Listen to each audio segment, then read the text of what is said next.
First, we need to import the source map support module. This module will be responsible for providing us with a way to map our error stack traces back to the original source code, rather than the transpiled code that Node.js executed.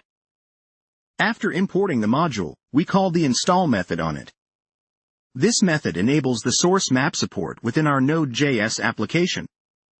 It's crucial to call this as early as possible in our application, ideally at the very start of our entry file, so that any error will be accurately mapped back to the original source code. Now, to demonstrate how source map support works, let's throw an error on purpose. This is just for testing. In a real application, errors might come up during runtime. When an error is raised, Node.js will produce a stack trace.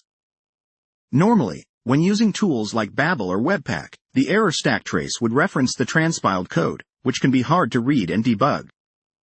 However, with source map support installed, the stack trace will point to the original code locations, including the correct file names, line numbers, and even column positions if available. This makes it significantly easier to pinpoint the exact location of an error in your source code.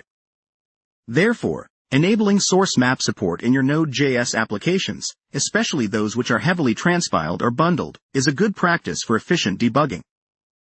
It's critical to remember that in order for source map support to work effectively, your build process must generate source maps for your application. These source maps must be accessible at runtime for source map support to resolve the original source locations. Make sure to configure your build tools accordingly. To wrap it up, integrating source map support in Node.js applications is a straightforward but powerful way to enhance your debugging capabilities. It allows you to see errors in the context of your original source code directly, saving you time and frustration during the development and eventual debugging process.